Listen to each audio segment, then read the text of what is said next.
what we're doing is we're kind of spearheading this, a new face of residency, if you will, making safety a required standard condition of residency. So when you sign those leases, when you sign title to your property, whether you have a mortgage or not, well, we're saying that safety should be front and center. You found the Real Estate Law Podcast because real estate is more than just pretty pictures, and law goes well beyond the paperwork and courtroom arguments. If you're a real estate professional or looking to build real estate expertise, then welcome to the conversation and discover more at realestatelawpodcast.com. Welcome to another episode of the Real Estate Law Podcast. Thank you so much for listening. My name is Jason Muth, and we are here with attorney, real estate broker, Rory Gill. Hello, Rory. Hey, Jason. And I'm happy as always to speak with a guest today. And we're going to be taking a deep dive into safety and security in the home. And it's a pretty broad topic, but that's something I'm really looking forward to. Sabrina Osso, who is the founder and CEO of OSSO SAFE, has built certification programs and other resources for those in the real estate space. So we'll take a deeper look at that. But great to see you, Jason. Great to see you, Sabrina. Thank you. Hi, Sabrina. How are you?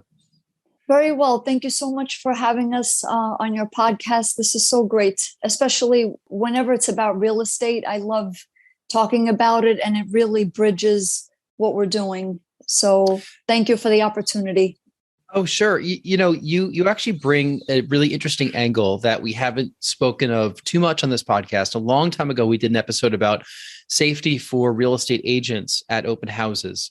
And, when we were researching your background and whatnot, when you reached out to us, we had a look at your website and saw your TED Talk and some more information about you. We said, what's interesting about what Sabrina's offering is this is the other side of the real estate. A lot of people that are on this podcast are investors, or they're agents, or they're people in the business that are buying, selling real estate for themselves, for clients. You're working mostly, or I don't want to speak for you, but it looks like a lot of the work that you're doing is the other side. It's the people that are living in the homes. It's the folks that, want to remain safe in these spaces that everyone is renting out or purchasing.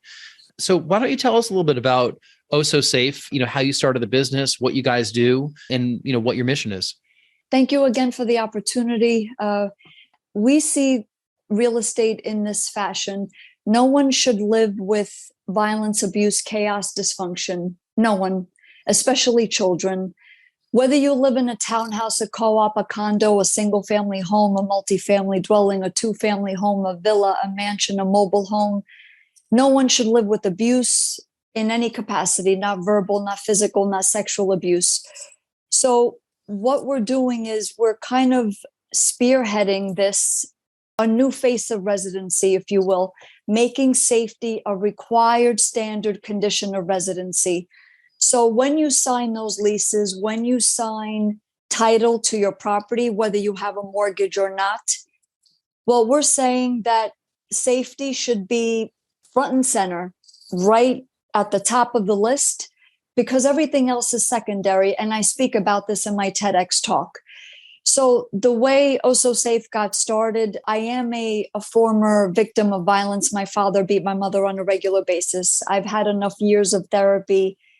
I've been in and out of therapy for quite some time. I'm comfortable enough to say it to perfect strangers, to people that I've known in a long time, but it took a while to be comfortable to say so. So I know firsthand how horrible it is to live in that type of environment. You're basically living in a war zone. You're living with a terrorist. An episode of violence can occur at any moment. My father beat my mother on a regular basis, and my mother would beat me. And this was ongoing. I have a degree in computer science. I did what I was supposed to do. I went to university, but I found that the computer corporate world was very unsatisfying. What I am is a dancer. And my therapist saw that in me, and I was heavy duty clubbing in the city. I loved clubbing. I was, once I moved out, I felt so free, so liberated. So I was going back to who I was supposed to be, if you will, because when you live with violence, you have to put your life on hold in a way. You can't think about what it is that you want to do because you're constantly in survival mode. So anyway, my therapist said, Sabrina, you're a dancer. You have to go study and go be a dancer. So I did. I studied. I was taking 12 classes a week in New York City, voice lessons, some acting, but dancing. And I was auditioning. I was getting gigs, but I started writing my one-woman show. And that one-woman show is called Home Sweet Home. And I was teaching dance at the time. And I performed it with my students, actually, my dance students. Looking back, that was pretty awesome, to do that, to be on stage with your students doing your show, your one-woman show. In this show, it's called Home Sweet Home, ? And I play different women being abused. She goes to her good place. That's where the dancing comes in. But then she's pulled back into the terror of violence. The show ends really strong, really empowering. And I did a lot of research for the show. And Jason, I couldn't believe the statistics that I was finding. Jason and Rory, I couldn't believe how common this was. So I said to myself, I have to make this into a business, into a bona fide business with bona fide products and services that could really help people, whether you're going through violence or not. And I thought back, what did I need growing up? What would have benefited me? So that's what I developed with OSSO SAFE, basically combining education and technology to promote safety and prevent violence in the workplace, schools, but in particular in your place of residence. So I hope I answered the question. I know I go off in a tangent sometimes, but hopefully I answered everything. Well, you explained how you got to where you are now also, which I think is important because it's not just the what, it's the why. Why are we doing what we're doing? So you clearly explain that, and we appreciate hearing your story. Rory, can you maybe talk a little bit about how you see OSSO SAFE fitting into your travels and the work that you're doing as a real estate broker with some of the agents that you have? So unfortunately, when I have to train or teach safety, it feels as though I'm just kind of looking at a series of good ideas that maybe if taken together can make for a safer workplace. Mostly in our case, a safer workplace for our agents, but even a safer experience for our clients. But it's not satisfying that it's just a series of sort of disconnected ideas that maybe each chip away and make things a little bit safer. So what intrigues me about your work is kind of taking a more comprehensive approach and putting safety at the forefront instead of just chipping away at the edges. So just give us a little bit of a practical insight into, what your product, what your services look like for people at the end. Great question. Our core product are the OSSO SAFE certifications. And right now we're focusing on the landlord tenant portion of the industry, of the real estate industry, because that's the path of least resistance. But I want to say that we want this to propagate over all residency, whether you rent, whether you own, whether you have a mortgage or not. So we're saying, okay, Mr. and Miss Landlord, hire us, get your properties OSSO SAFE certified. What does that mean? They purchase the OSSO SAFE Home Sweet Home package, and that consists of a policy, a seminar, an app, and therapists assigned to the property. So just to give a brief summation, the policy basically states, I, as a landlord, I promise to provide you a safe space for you to live. You, in turn, as my tenant, you promise to not act in any way, shape, or form abusively. Otherwise, you, the abuser only, gets immediately evicted from the premises. And we go into full knowledge knowing that that would be the consequences. So the rest of the family unit gets to stay, provided that they could still pay the rent or the mortgage. So it's the abuser that gets evicted.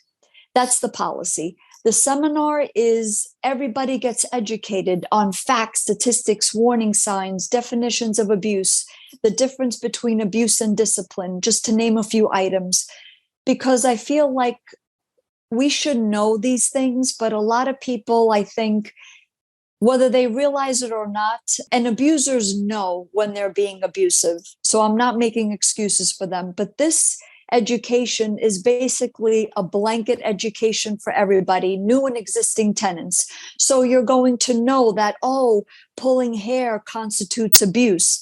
If I smack the crap out of my kid, that constitutes abuse. If I call my kid or my boyfriend or my girlfriend, you're a whore, you're a slut, you're nothing, you're worthless, that's all verbal abuse. So there's no question anymore like, oh, I didn't know. No, now you know, you got educated. Then there is an app, and now it's being updated, but this app will detect violent-like movements and captures them in real time, issuing alerts to the landlord.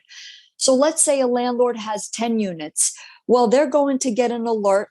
Oh, wow, I just saw you beat the crap out of her in my unit 2, and you just beat the crap out of him in my unit 10. These are grounds for eviction. You knew that that was going to happen. You signed the policy. There's a waiver in the policy. So this keeps everybody else intact in your building. So that's the technology portion of the package. Then the fourth and final component are therapists assigned to the property. So these therapists, it's no more leaving it up to the wind, tossing it up to chance. You're required as part of your residency to check in with your therapist once a month. Is everything okay? Do you feel like anything is looming? Well, actually, Mr. and Miss Therapist, my kid came home with bad grades, or my kid is getting bullied, or I'm having trouble in my relationship. I feel like maybe it's in the danger zone of abuse. I don't know. So this is all part of being preventative versus waiting for an episode of violence to occur. Because when the police come, Rory, it's actually almost too late to do something. We needed to take steps way before. So this is all on the preventative side. This mitigates, it maintains property reputation, and mitigates liability. Your tenants feel safe. Your vacancy rates will drop. So this is all very avant-garde, we feel, very progressive. And it's a new way of residency, because this makes safety a required standard condition of residency. And this benefits even kids, because kids are the most vulnerable. I should know because I was one of them. So, and there's more to the certification, but just to keep it simple for the sake of this podcast, that's a summation of it. And we feel that we're moving residency in this direction. I think that this will really catch on the more that time passes and the more that OSSO SAFE gains momentum. So you had actually addressed the first question I had, is whether the combination of education and contracts, if it was meant as a deterrence or if it was meant as a solution to kind of rectify when it happens. But it sounds like the overarching goal is to deter, abuse in the home. In your summation there, I have a series of questions, and kind of the first one that comes to mind, because unfortunately we've seen this in our office, is violence among unrelated people. So the roommate situation, we've seen that.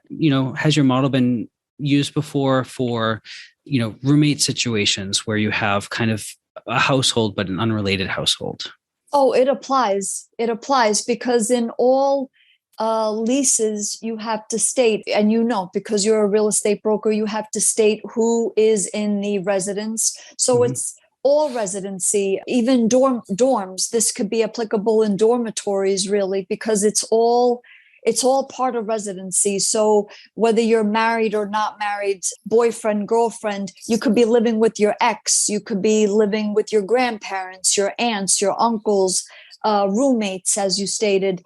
It's applicable. We made it where it's applicable, whatever your living environment is. So no one should beat the crap out of anyone. No one should verbally, physically, sexually abuse anyone. So it definitely carries over to all residency. And obviously fine tune, we improve, we tweak as we go along, but we're definitely making it where that it applies to every living situation, because that's how it should be, quite frankly. across it, whether we're talking about just people working together on an investment, I always like having people formalize their arrangements just because it sets a good expectation of what's to come. So I hear that in the contract that you've created here, saying that if there is an abuser, the abuser is going to be the one that loses the ability to stay in the home. But unfortunately, when I kind of think about some of the legal aspects of that, I know that there are 50 states and everything works a little bit differently. Unfortunately, has this been tested in court with the eviction? Has anybody ever been removed from housing from, as a result of misbehavior? This is new, and I'm doing as many podcasts as possible to market this, to get this out there, to let people know that we exist, that such a product exists, that such a company exists. So I'm trying to market this in every way possible. And we do consult with a small team of lawyers on a regular basis. And one of those lawyers is a family law expert. That's what she specializes in, is in family law. And when she looked at my policy and I had her review it, I had her and also another attorney actually, who was a prosecutor in domestic violence situations. And they said that, wow, Sabrina, you are actually short-circuiting the entire process in a good way. Like with the OSSO SAFE certifications, it's almost as if you don't need courts. You don't need to even go to court because you're nipping it right in the bud, right in residency. You're resolving it right in residency. What do you need? Child protective service agencies and lawyers and mediators and parent coordinators and judges. You're resolving it right in residency because the abuser's out. And as you know, in real estate, right now, the way things are, as a landlord or as a property owner, you're stuck with the abusive family, right? And then all of your well-behaved, non-abusive tenants, they leave, right? Because they hear police come to the residence or to the unit. They hear yelling and screaming. Maybe things are breaking, kids are screaming. So they leave. Well, we're looking to flip all of that. Why should your well-behaved or your non-abusive tenants leave? It's the abuser that has to leave and leave everybody else intact. Everybody else who is doing what they're supposed to do in residency. So we're flipping all of that. And these attorneys that we consult with on a regular basis, like I said, we have everything check with them to make sure that everything is cohesive with, we live in New Jersey. We're based in New Jersey, to make sure that everything is in order, if you will. And we're looking to make this state by state by state, so I hope I answered the question. Yeah, this process intrigues me a little bit, in part because I've seen some aspects of the court system work in ways that actually do just the opposite, where they cement the abuser into place. And, they're the immediate victims in the household. But from some of the work I've done with landlords, that impacts the neighbors in neighboring units. It sours the home, less severely, but it sours the home for everybody else.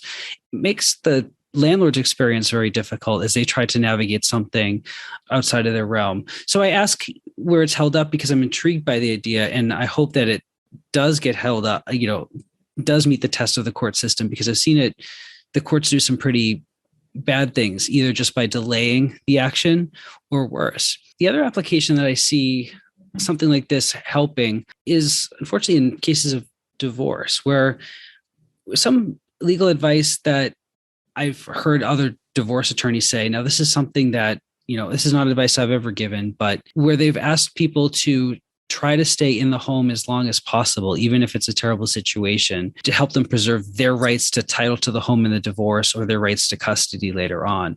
And that's not a good situation for anybody to try to just tough it out as long as possible. But I've heard that advice given before. And I hope arrangements like this can help get ahead of that kind of terrible situation. Right. No, I understand. To answer your first question, which is about with landlords and souring the rest of the family unit, if you will, or the rest of the building, right? Yep. Well, we feel that this will actually, it will resolve a lot of issues. And this puts everybody, responsible in a way, because we always put the responsibility of safety on the victim, right? That's the way of society.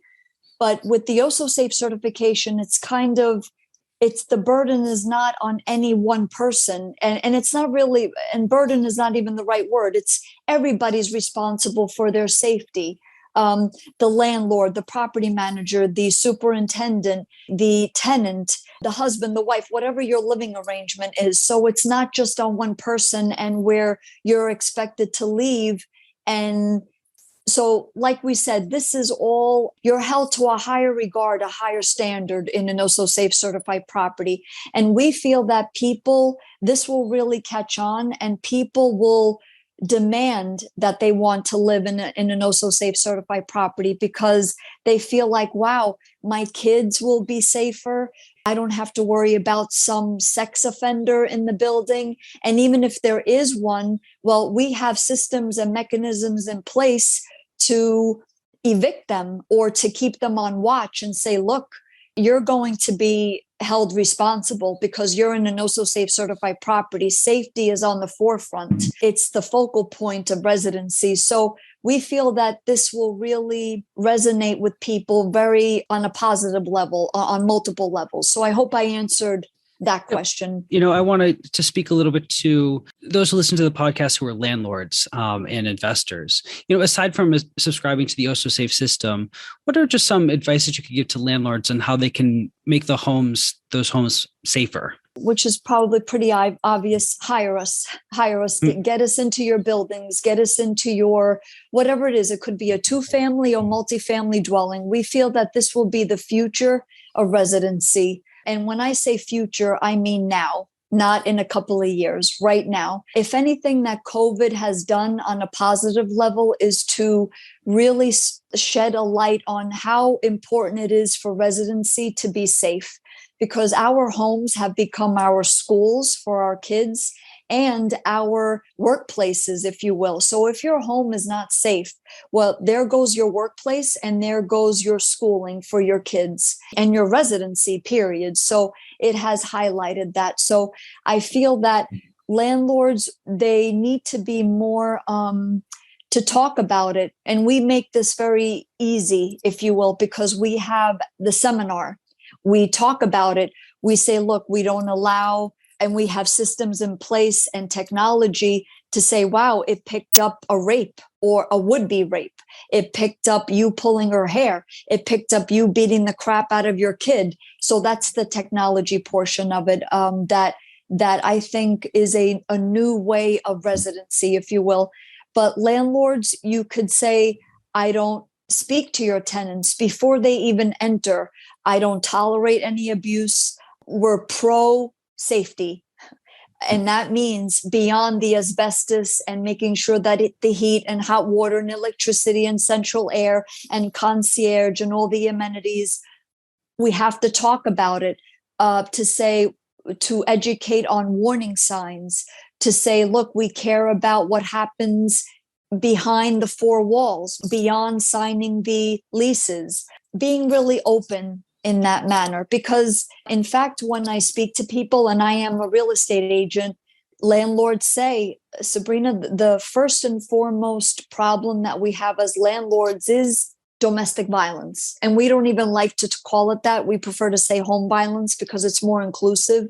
And a man could be a victim for sure. So it's whatever makes up your home environment. So, and I want to say to landlords and to your audience, to investors, don't think that you're a bad person because you have problems with tenants. All of us do. So don't think that it's you, like, oh my gosh, like, what did I do? No, this doesn't happen in my building. It is happening. And don't feel ashamed. There are 15 million children that witness violence in their own homes each and every year. 1 out of 3 women will be beaten or raped in her lifetime. 1 out of 7 men is abused. 324,000 pregnant women go into the emergency room, not for pregnant-related issues, but for abuse-related injuries. 80% of all runaways come from violent homes. I could go on and on with statistics. The point is, these people live in our residences, in our buildings. So don't think that I must be a bad landlord. I must be a bad person. No, that doesn't happen here. It's happening. So face it, say, okay, accept it, but do what you need to do in order to make your building safe. Provide the education, get it into your leases, hire us, get your properties OSSO SAFE certified. You'll be a better landlord. And we are actually speaking to insurance companies and other professionals where it's more of an incentive for landlords to get their properties OSSO SAFE certified because their insurance rates will go down and their property values will go up because our logo will be right in front of their building.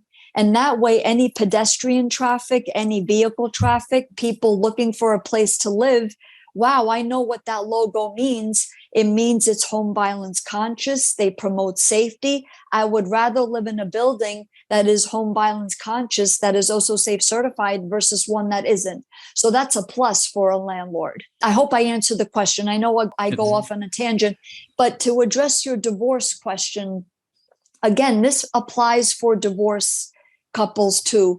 And we feel that the more successful that OSSO SAFE is, the laws will bend to what we are doing. And I've said this multiple times in different apartment associations, property owner associations. It has to go this way because safety has to be on the forefront. And that's period. And we will see to it that that happens. It looks like you're approaching the business in the right way from a few different angles. You know, you're speaking with the owners of real estate, you're speaking with landlords, and you're talking their language. You're saying, we're going to make your property more attractive. Like, you know, what you're looking to do is keep people safe, obviously. But like in speaking to landlords saying, we're going to make your situation easier for you and more attractive. Right. We're going to attract better tenants that won't be abusive. We're going to have a better situation with a multifamily dwelling. And by approaching insurance companies saying, listen, with the certification, you know, we have some guarantees here. Maybe there's a way that you could help with rates for some of the landlords as well. You know, I think about the Simply Safe logo that's stuck on the door at the building that we're in right now, you know, and that shows that, hey, my property is secured by Simply Safe, right? And that sticker is enough of a deterrent for some people that are looking to break into the house saying, I don't want to break in the house. You know, so if you have a sticker on the door saying it's an OSSO SAFE property, you know, that's a declaration that's saying we're not going to tolerate this here. I mean, you know, Rory requires his agents to be realtors, members of the National Association of Realtors. He has his own certifications as an attorney. You know, these certifications that institutions put forward, they don't do it just as a money grab. They do it because they want you to be proud that you've gone through some training or through some coursework that shows that this is who you are, you know, as a certified individual. So, you know, I think that what you're looking to do or what you are doing with OSSO SAFE is a really interesting angle. And I think you're approaching it in all the right ways. Thank you so much. Thank you for the positive feedback. And yeah, our train of thought is landlords, property owners, property managers, even if you're a single homeowner, you should be financially rewarded for keeping your residents safe. That's how it should be. You and your property should be worth more. Getting the technology installed, having the education, having people sign the policy. We feel that people will be proud to, like you said, to be living in an OSSO SAFE certified property. And our technology will have multiple applications. And one of the applications we're looking to have this for is also real estate agents. When they do open houses and they're alone, the app will detect violence or would-be violence and it goes to the broker or it goes to the police. Because we're in these situations, right? People operate on good faith, but also they operate on bad faith where they have bad intentions, like Beverly Carter, who was murdered. I'm sure we're familiar with that name in Arkansas, that real estate agent who was murdered. She did a showing for a cash investor and he kidnapped her and she was murdered. And they found her body a ways from the property that she showed, an abandoned home or something. And so this will have multiple applications. And we just feel that what we have been doing has not been working. And we feel that OSSO SAFE is the solution to a lot of problems regarding safety, regarding kids not being safe at home, abusers, rapists, pedophiles, sex traffickers, sexual predators. We're doing our best to kind of take care of all of the scenarios, and we will improve as we go along. But we feel that this is the new way of living, the new way of residency. Well, I really appreciate your explaining what OSSO SAFE is all about, and you're so well versed on this topic. And before we move to our final questions and learn about how people can get a hold of you, Sabrina, one last question I have for the two of you, since you're both real estate agents. I did mention that we had an episode a long time ago about open house safety for real estate agents, and we just, you just told the terrible story about the agent in Arkansas. What are some things that the two of you do, either yourselves or with your agents, that lean into safety when you're conducting open houses? Well, we are taught repeatedly, make sure that your clients go first in the property. So make sure that you are behind your clients at all times, or as much as possible, that you are not in front of them.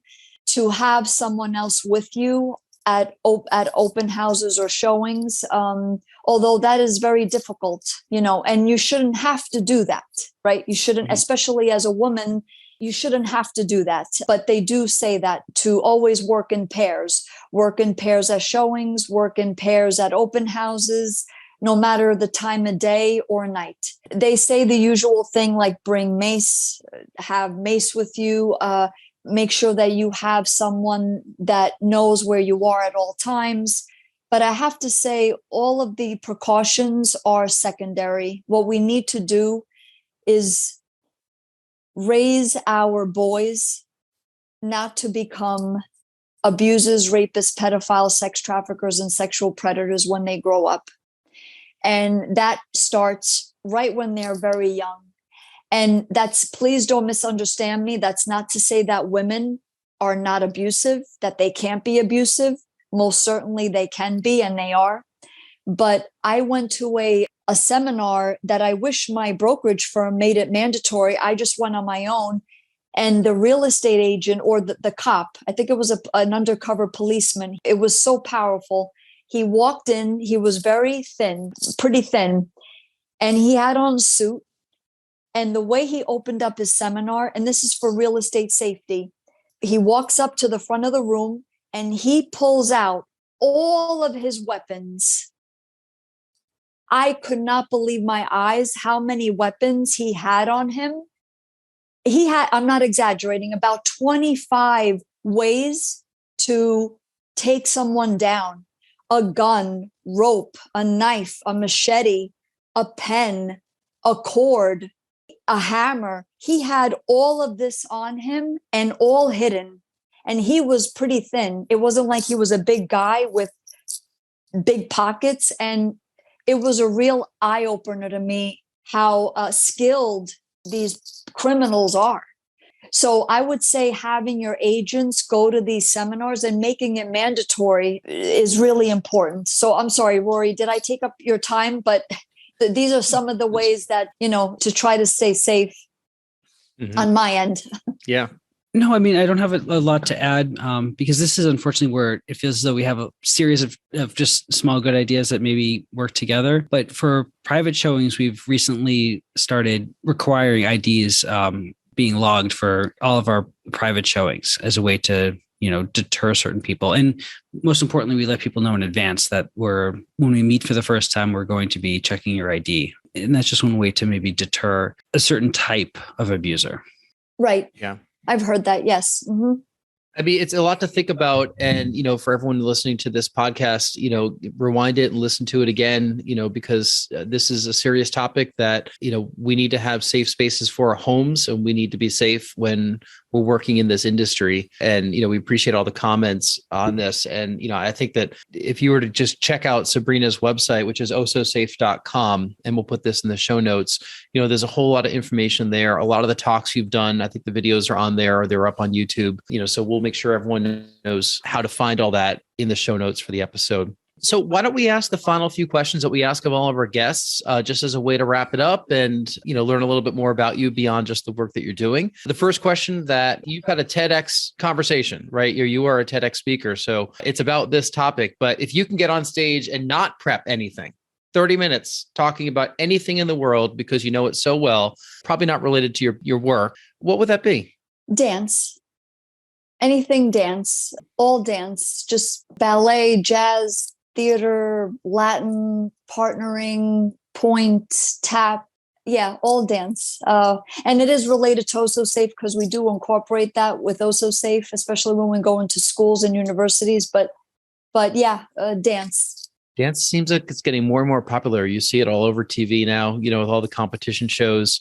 Right. Obviously it's been around. I grew up outside New York City and, the clubs are, near and dear to a lot of New Yorkers' hearts. We watched, I don't know if you watched Pose, the series Pose on FX, but it was all about the ballroom scene in I guess in the 80s. It was a big dance related show.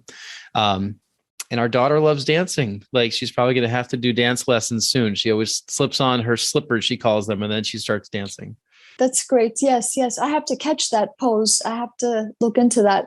Yeah, go look into it. It's a great series. Second question, you might have answered this also. It's the whole basis of OSSO SAFE, but maybe there's something else that's happened that you've learned about in the business world. What is it that happened earlier on in your life or career that is affecting the way that you're working today?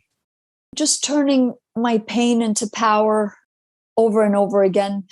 Fortunately and unfortunately, I mean, more fortunately, obviously, but I'm very determined to make, as we said in the interview, no one should live with abuse, violence, chaos, dysfunction, no one. So there's enough problems to solve, and none of those problems should be having to live like as if you're with a terrorist by far. So I would say all of my childhood trauma has fueled OSSO SAFE.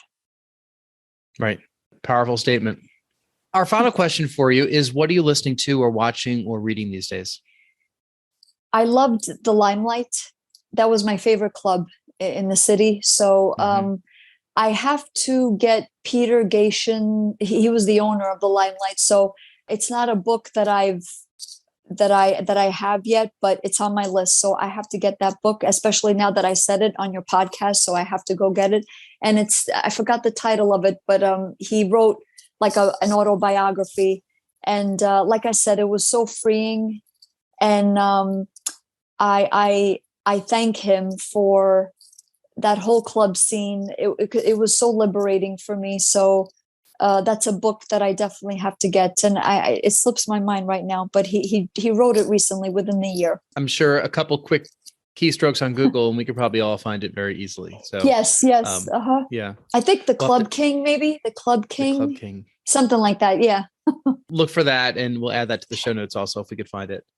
Okay. So Sabrina, can you tell us how people can get a hold of you if they have any questions or want to learn more about OSSO SAFE? Sure. You stated my website, ossosafe.com. My direct email is sabrina@ossosafe.com.